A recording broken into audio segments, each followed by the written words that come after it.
প্রিয় শিক্ষার্থীবৃন্দ আসসালামু আলাইকুম। আশা করি সকলেই ভালো আছো। আজকের ভিডিওতে আমি তোমাদের হেক্সাডেসিমাল যোগ শেখাবো, এর পাশাপাশি চমৎকার একটি মজার গল্প বলবো। আর এই লেখাপড়া তো সবসময় করো, মাঝে মাঝে একটু গল্প টল্প শুনতে হয়, তাই না? আচ্ছা যাই হোক, এই শিক্ষণীয় গল্প এটা কিন্তু কাজে লাগবে, জাস্ট লেখাপড়া একটা অংশ।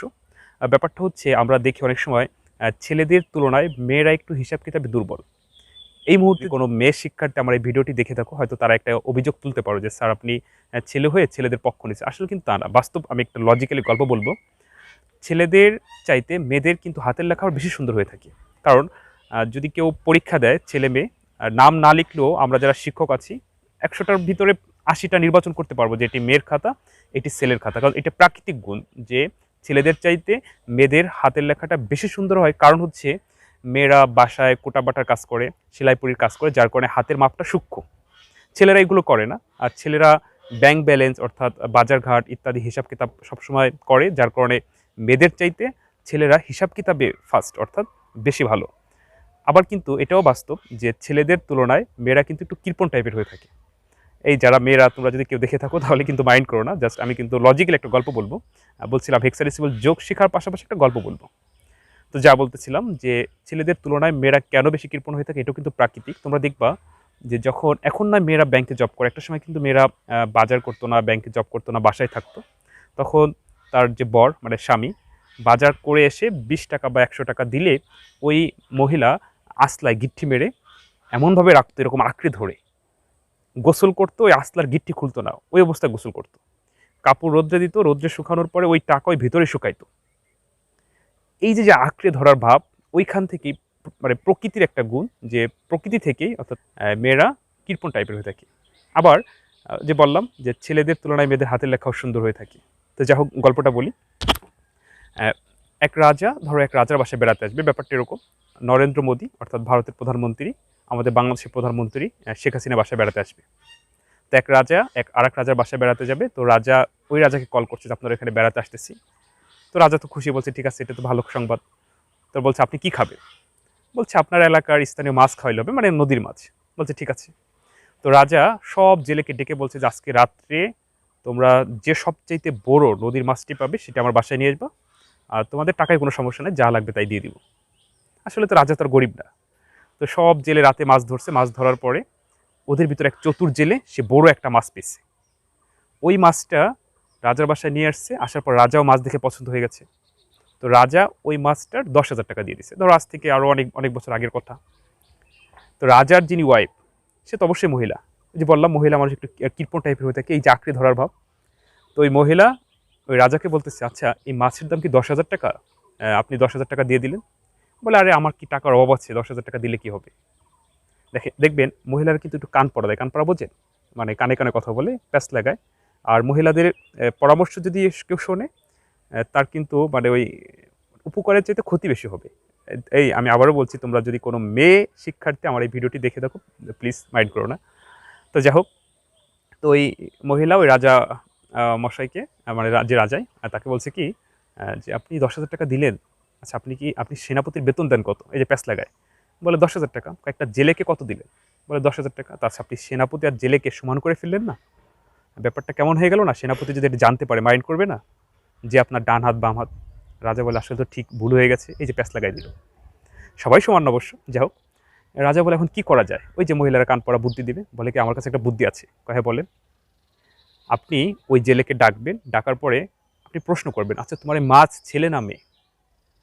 তখন জেলে তো একটা উত্তর দিবে, বলবে ছেলে। আপনি বলবেন না আমার মেয়ে মাছের দরকার, তখন ফেরত দিয়ে দেবেন। কারণ আপনি যদি সরাসরি ফেরত দেন, টাকা নিয়ে আসেন, তাহলে বদনাম ছড়ায় যাবে যে রাজা কেমন টাকা দিয়ে আবার টাকা ফেরত দিচ্ছে। আপনি কৌশল ব্যবহার করে। রাজা বলে এটা তো খুব ভালো বুদ্ধি। তো রাজামশাই জেলেকে ডাকছে, ডেকে প্রশ্ন করছে তোমার এই মাছ ছেলে না মেয়ে? জেলেও কিন্তু চালাক কম না, জেলে বুঝতে পারছে যে মানে ব্যাপার যেন কি একটা ঘটছে। তো জেলে বলে রাজামশাই বেয়াদবি মাফ করবেন, আমার এই মাছ ছেলেও না মেয়েও না। রাজা বলে এটা কি হয় নাকি, হয় ছেলে নয় মেয়ে হবে? বলে রাজামশাই এটা হিজলা মাছ।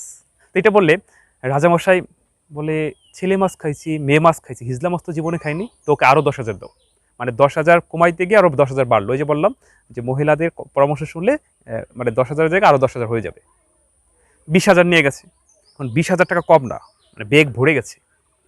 এখন রাজার যে ওয়াইফ, তার তো আর সহ্য হচ্ছে না, সে তো মহিলা, সে তো কৃপণ টাইপের, কারণ তার তো লাগে। তো এখন ওই রাজামশার ওয়াইফ অর্থাৎ স্ত্রী ফলো করতেছে জেলেকে কিভাবে ভুল ধরা যায় এবং ওই টাকাগুলো কীভাবে ফেরত রাখা যায়। তা দেখে কি যে ওই জেলের বেগ থেকে 1 টাকার একটা নোট মাটিতে পড়ে গেছে, ওইটা জেলে আবার টুকায় বেগে ঢুকাইছে। তো দৌড়ায় রাজার কাছে, রাজার ওয়াইফ এসে বলে কি, আপনি একটা ছোট লোককে এতগুলো টাকা দিলেন, ওর 14 গোষ্ঠী বসে খাইতে পারবে, অথচ ওর বেগ থেকে 1 টাকা পড়ে গেছে, ওইটা আবার বেগে ঢুকাইছে। কি কৃপণ, এটা পড়ে গেছে, কোনো গরিব মানুষ বা কোনো ভিক্ষার ফুয়েট টয়েট এটা নিয়ে নিত। রাজা বলে ঠিকই তো, এত বড় কৃপণকে এতগুলো টাকা দেওয়া ঠিক হয় নাই। তখন রাজা বলছে ওটা ধরে আনো। 4-5 জন যে জেলেকে ধরে আনছে, আনার পর বলে তোমার সব টাকা রাখো। ছোট লোক জেলে বলে রাজামশাই আমি বেয়াদবি মাফ করবেন, আমি সব 1 টাকাও নেবো না, সব রেখে দেবো, কিন্তু আমার অপরাধটা কি জানতে পারি? রাজা বলে তোমার বেগ থেকে 1 টাকা পড়ে গেছে, ওইটা আবার বেগে ঢুকাইছো। ছোট লোক তখন জেলে বলে আচ্ছা রাজামশাই বেয়াদবি মাফ করবেন, আমি 1 টাকা ঢুকাইছি বেগে আপনার জন্য। আমার জন্য মানে? হ্যাঁ, ওই 1 টাকায় আপনার ছবি, ওইটা যদি মাটিতে পড়ে থাকে ধুলাবালি মাখবে, গোবর মাখবে, মানুষ পাড়াবে, আপনার কথা চিন্তা করে, আপনার ছবির কথা চিন্তা করে আমি বেগে ঢুকাইছি। রাজামশাই বলে ওরা আরও 10,000 দাও, আমাকে কত ভালোবাসে। তাহলে 10,000 জায়গায় 30,000 গেছে। এখন আর রাজার ওয়াইফ ওই জেলেকে ডাকে না, যা যা। ব্যাপারটা হচ্ছে যে বললাম যে মহিলাদের পরামর্শ শুনলে 10-এর জায়গায় 30 যাবে, ওকে। আবার ওই যে পুরুষের চাইতে মহিলারা কিন্তু একটু কৃপণ হয়ে থাকে, এটা মানে প্রকৃতি নিয়ম, মানে হবেই। আর এটা বিশেষ সবাই সমান না, কিছু আর কি। যাই হোক, আমরা ক্লাস চাই, বলছিলাম যে হেক্সাডেসিমাল আমরা যোগ শিখবো। ছেলের শিক্ষার্থী হিসাব কিতাবে ভালো, সহজে বুঝবে এই ক্লাসটা। যারা মেয়ে শিক্ষার্থী তারাও পারবে, তবে মেয়েদের চাইতে ছেলেরা একটু হিসাব কিতাব ভালো পারবে। আমরা একটা যোগ দেখতে পাচ্ছি, হেক্সাডেসিমাল যোগ, এখানে দেখতে পাচ্ছি দাদা এবং বাবা। ও আরেকটা কথা, এই গল্পটি কেমন হলো কমেন্ট করে কিন্তু জানাবে, আর অবশ্যই কিন্তু চ্যানেলটি সাবস্ক্রাইব করে রাখবে, পরবর্তী ভিডিওগুলো যাতে তোমরা সহজে পাও। আমরা এখন হেক্সাডেসিমাল যোগ শিখে নিব। আমি লিখছি দাদা এবং বাবা হেক্সাডেসিমালের যোগ। আমি বলছিলাম যে বিগত একটা ভিডিওতে আমরা বাইনারি যোগ, অক্টাল যোগ শিখছিলাম, যে তোমরা যদি কেউ দশমিকের যোগ পারো, দশমিকের যোগ, তাহলে এই হেক্সাডেসিমাল হোক, বাইনারি হোক আর অক্টাল হোক, সকল যোগ পারবে। অর্থাৎ দশমিক হচ্ছে আমাদের প্রচলিত পদ্ধতি, যেটা ক্লাস 1 থেকে এই পর্যন্ত করে করে আসছি। দশমিক পারলে এই ভিডিওটি স্কিপ না করে দেখলে, সম্পূর্ণ দেখলে এই হেক্সাডেসিমাল যোগ, অক্টাল যোগ, বাইনারি যোগ, কোনো যোগ আর তোমাদের কোনো সমস্যা হবে না। তো দেখো কিভাবে আমরা শিখবো। এ মানে হচ্ছে 10, এ মানে হচ্ছে 10, তো 10 আর 10 20, তাহলে 20-এর কত বসবে? প্রশ্ন হচ্ছে 20-এর কত বসবে। আচ্ছা, ব্যাপারটা হচ্ছে এখানে তাকাও, 6 আর 6 হচ্ছে 12, তাহলে এখানে 12-র কত বসবে? আমরা এভাবে শিখছি যে 12-র 2 হাতের 1, এভাবে আমাদের ম্যাম টিচার শিখিয়েছে। এটি ছিল ভুল, কারণ হচ্ছে 12-র 2 বসবে, কিন্তু এই 12-র কারণে না, এই 10-এর কারণে। 12 থেকে যদি 10 বিয়োগ করি তাহলে 2 হবে, বসলো 2। এখানে বেস একবার বিয়োগ হয়েছে, এই জন্য হাতে 1, এই হাতে 1। ঠিক সেম, এ মানে 10, এ মানে 10, তাহলে এবার বেজ হচ্ছে 16, তাহলে 10 আর 10 20, 20 থেকে মনে মনে আমরা 16 বিয়োগ করব। তো 20 থেকে যদি 16 বিয়োগ করি তাহলে 4 হবে, বসবে 4। বেস যদি সরি বেজ যদি একাধিকবার, অর্থাৎ 2বার বিয়োগ হয় হাতে 2 হবে, বেজ যদি একবার বিয়োগ হয় হাতে 1 হবে। অর্থাৎ যেমন ধরো এখানে যদি 20, আমরা এরকম হইতো যে 6 6 12, এখানে দিলাম 8 20, তাহলে এখানে কত হইতো? তাহলে 20 থেকে 10 বিয়োগ করলে 10, 10 থেকে আবার 10 বিয়োগ করা যায়, এবার 0, 0 থেকে আর 10 বিয়োগ করা যায় না, তো এখানে বসতো 0, আর এখানে বেজ আমাদের 2বার বিয়োগ হয়েছে, এজন্য হাতে 2 হতো। কিন্তু আমরা শিখছি এরকম, আমাদের ম্যাম টিচার এভাবে আমাদের শিখিয়েছে যে 20-এর 0 হাতে 2, এই কথাটা ভুল। 20-এর জন্য 0 হয় না, এবং 20-এর কারণে হাতে 2 হয় না, এই 10-এর কারণে হয়েছে। ঠিক সেম ঠিক সেম এখানে বেজ হচ্ছে 16, তো 20 থেকে যদি আমরা 16 বিয়োগ করি তাহলে 4 হবে, মানে এ মানে 10, এ মানে 10, তাহলে 10 আর 10 20, 20-এর থেকে 16 বিয়োগ করলে 4 হবে, যখনই বেজ বিয়োগ হবে তখনই হাতের 1। এবার ডি মানে হচ্ছে 13, বি মানে হচ্ছে 11 আর হাতে 1, তাহলে 11 আর 1 12, 12 আর 13 হচ্ছে 25, তাহলে 25-এর কত বসবে? ঠিক সে মনে মনে এটা লিখবা না, আমি তোমাদেরকে বোঝানোর জন্য লিখতেছি। 25 থেকে আমরা 16 বিয়োগ করব, হবে 9, বসবে 9, যখনই বেজ বিয়োগ হবে তখনই হাতে 1। আর বেজ কখন বিয়োগ হবে? যখন বেজের সমান বা বেজের ঊর্ধ্বে যায়, বেজের নিচে হলে তো আর বেজ বিয়োগ হবে না। যেমন ধরো এখানে যদি এরকম থাকতো দশমিকে করার সময় যে 6 আর 1, তাহলে 6 আর 1 কত? 7, এখানে 7-এ 7 বসে যেত, কারণ 7 হচ্ছে 10-এর থেকে ছোট, এখানে 7 থেকে 10 বিয়োগ হবে না। তো যাই হোক, হাতে 1। আবার আমরা দেখতে পাচ্ছি এ মানে 10, এ মানে 10 আর 1 11, কারণ 10 আর 10 20 আর 1 21, তো 21-এর কত বসবে? 21 থেকে আমাদের বেজ বিয়োগ করবো, 21 থেকে বেজ বিয়োগ করলে 5 হবে, অর্থাৎ বেজ হচ্ছে 16, তাহলে 5 হলে বসবে 5, এখানে বেজ একবার বিয়োগ হয়েছে, হাতে 1। আবার দেখতে পাচ্ছি ডি মানে হচ্ছে 13, বি মানে হচ্ছে 11, হাতে 1, তাহলে 11 আর 1 12 আর 13 25, তাহলে 25-এর কত বসবে? 25 থেকে 16 বিয়োগ করব, 16 বিয়োগ করলে 9 হবে, বসবে 9। যখনই বেস বিয়োগ হবে তখনই হাতের 1, কিছু না থাকলে হাতের 1 বসে যাবে। তো প্রিয় শিক্ষার্থী বিন্দু, দেখো আমরা কতটা সহজে এই যোগটা শিখে নিলাম। আর আরেকটা বিষয় তোমাদের কিন্তু এটা জানতে হবে, মান। যেমন হচ্ছে আমি একটু পাশে লিখে দিই যে এ সমান হচ্ছে 10, এগুলো তোমাদের জানতে হবে। এ মান হচ্ছে 10, বির মান হচ্ছে 11, সির মান হচ্ছে 12, ডির মান হচ্ছে 13, ইর মান হচ্ছে 14, এফের মান হচ্ছে 15। মানে হেক্সাডেসিমেল অঙ্ক করার সময় এটা তোমার জানতে হবে। আর 0 থেকে 9 পর্যন্ত তোমরা পারবে। 9-এর পরে হচ্ছে A B C D E F. A মানে হচ্ছে 10, বি মানে হচ্ছে 11, সি মানে হচ্ছে 12, ডি মানে হচ্ছে 13, ই মানে হচ্ছে 14, এফ মানে হচ্ছে 15। এটা তোমাদের জানতে হবে, মনে রাখতে হবে আর কি। তো যাই হোক প্রিয় শিক্ষার্থী বিন্দু, দেখো আমি ধরো একটা যোগ আর কি মজা করে তোমাদেরকে শিখালাম। দাদা বাবা যোগ করলে কত হবে? 19594। তোমরা আবার নিজেরা সরি বিভিন্ন সংখ্যা বসিয়ে যোগ করবে। আমি আরেকটা দেখাচ্ছি তোমাদের। ধরো আমি আরেকটা সংখ্যা দেখাচ্ছি, A9 F5। আচ্ছা প্রিয় শিক্ষার্থী কিন্তু সবাই অবশ্যই পারবে। অ্যান্ড 9 মানে তো 9, 5 মানে তো 5, তাহলে 5 আর 9 হচ্ছে 14, তাহলে এবার বেজ হচ্ছে 16, তাহলে 14 থেকে 16 বিয়োগ করা যায় না, তাহলে এক্ষেত্রে কত হবে? 14 বসে যাবে, তাহলে 14 লেখা যাবে না, 14 মানে ই, একটু আগে আমি লিখছিলাম, এ মানে হচ্ছে 10, বি মানে হচ্ছে 11, সি মানে হচ্ছে 12, ডি মানে হচ্ছে 13, ই মানে হচ্ছে 14, তাহলে 14 ই বসে গেল। আচ্ছা এর হাতে নাই, হাতে কখন থাকবে? যখন বেজ বিয়োগ হবে। এরপর দেখতে পাচ্ছি এ মানে 10, এফ মানে হচ্ছে 15, তাহলে 10 আর 15 হচ্ছে 25, তাহলে 25-এর কত বসবে? 25-এর কি 5 বসবে না? 25 থেকে আমরা বেস বিয়োগ করব 16, 25 থেকে 16 বিয়োগ করলে 9 বসবে 9, আর যখনই বেস বিয়োগ হবে তখনই হাতের 1, কিছু না থাকলে হাতের 1 বসে গেল।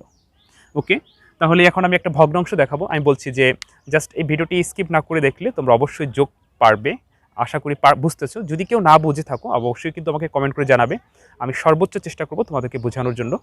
তো অনেকেরই প্রশ্ন থাকে যে পূর্ণ সংখ্যা পারলাম কিন্তু ভগ্নাংশ কি হবে? তো তোমরা যারা পূর্ণ সংখ্যা পারবে তারাও ভগ্নাংশ পারবে, কারণ পূর্ণ সংখ্যার ভগ্নাংশ তেমন কোনো পার্থক্য না, আমি এখনই বোঝাচ্ছি। তো প্রিয় শিক্ষার্থী কিন্তু আমি তোমাদের এখন পয়েন্টের একটা দেখাচ্ছি। দেখো 5a পয়েন্ট ইসি, ধরো 7d পয়েন্ট 9f। এই যোগটা আমরা এখন হেক্সাডেসিমেলে শিখব। তো অনেকে আছে যে পয়েন্ট দেখে ভয় পায়, যে পয়েন্ট মানে কি হবে, পয়েন্ট মানে কত লিখবো। আসলে পয়েন্ট থাকলে ভয়ের কিছু নয়, পয়েন্টের জায়গায় শুধু পয়েন্ট বলবে, অ্যান্সার 1, অর্থাৎ পয়েন্ট থাকলেও যা, পয়েন্ট না থাকলেও তা। আমি এখন তোমাদেরকে করাই দেখাচ্ছি। বলছিলাম এই মানগুলো তোমাদের জানতে হবে। সি মানে হচ্ছে 12, এফ মানে হচ্ছে 15, তাহলে 12 আর হচ্ছে 15 27, তাহলে 27-এর কত বসবে? 27-এর কি 7 বসবে না? আমাদের বেজ হচ্ছে 16, অর্থাৎ 27 থেকে মনে মনে আমরা 16 বিয়োগ করব। তো 27 থেকে যদি আমরা 16 বিয়োগ করি তাহলে হয় 11, 11 মানে হচ্ছে বি, এই যে বি বসে গেল।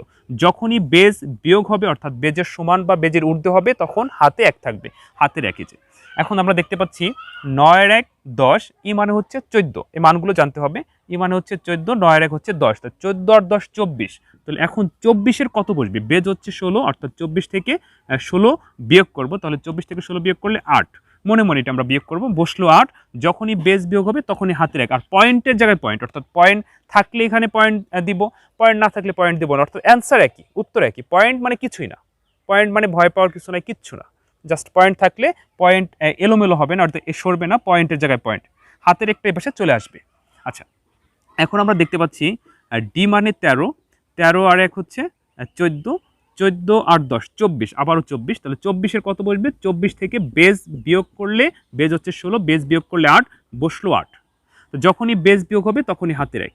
এখন আমরা দেখতে পাচ্ছি 7 আর 1 8, 8 5 13, তো 13 থেকে বেজ 16 বিয়োগ করা যায় না, কারণ হচ্ছে 13 ছোট বেজ বড়। তাহলে এখন কি হবে? 13 বসে যাবে, তো 13 মানে হচ্ছে কি ডি, তাহলে এখানে ডি বসে গেল। তো প্রিয় শিক্ষার্থী বিন্দু দেখো এই অঙ্কটির মাধ্যমে আমরা হেক্সাডেসিমেল যোগ শিখে নিতে পারলাম।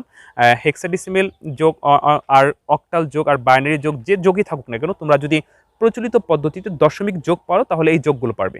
দশমিক করার সময় আমরা 10 ব্যবহার করি, এখানে আমরা 16 ব্যবহার করছি। যেমন দশমিক যোগে যদি 27 হইতো তাহলে 27-এর আমরা জানতাম যে 27-এর 7 বসে, কিন্তু আসলে কি 27-এর 7 না, 27-এর 7 কারণে 7 বসেনি।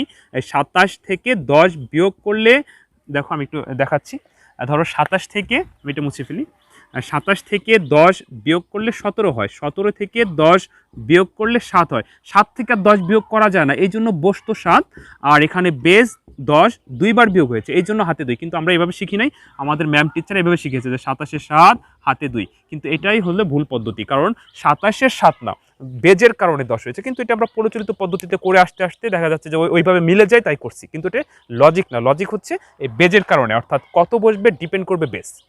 ধরো যদি এটা অক্টালে থাকতো 27, তাহলে অক্টালে কত হইতো, তাহলে অক্টালে হলো 27 থেকে 8 বিয়োগ করলে হবে 19, 19 থেকে যদি আমরা আবার আর 8 বিয়োগ করি তাহলে কত হয়, 19 থেকে যদি আমরা 8 বিয়োগ করি 11, 11 থেকে যদি আমরা 8 বিয়োগ করি তাহলে কত হবে 3। তাহলে যদি অক্টাল সংখ্যায় 27 আসতো তাহলে অ্যান্সার হতো কত, 3। আর এখানে হাতে কি 2 থাকতো না, এখানে বেস কয়বার বিয়োগ হয়েছে, 3 বার বিয়োগ হয়েছে, এই জন্য হাতে 3 হতো। ওকে, ক্লিয়ার? তাহলে অক্টাল হোক, বাইনারি হোক আর হেক্সাডেসিমাল যে কোনো যোগ ওষুধ জাস্ট বেজের উপর ভিত্তি করে যোগফলটা নির্ণয় হবে। আমি তোমাদের আজকের ভিডিওতে হেক্সাডেসিমাল যোগ শিখালাম, অন্যান্য ভিডিওতে আমার এই চ্যানেলটিতে বাইনারি যোগ দেওয়া আছে, অক্টাল যোগ দেওয়া আছে। আশা করি যদি কারো কোনো সমস্যা থাকে তা ওইখান থেকে দেখে নিবা। তারপরে যদি তোমাদের বুঝতে সমস্যা হয় অবশ্যই কিন্তু কমেন্ট করে জানাবা। আমি আবার বলছি, আমি সর্বোচ্চ চেষ্টা করব তোমাদেরকে বোঝানোর জন্য। তো প্রিয় শিক্ষার্থী বিন্দু, ভালো থেকো, আবার অন্য কোনো দিন অন্য কোনো ভিডিওতে দেখা হবে। আসসালামু আলাইকুম।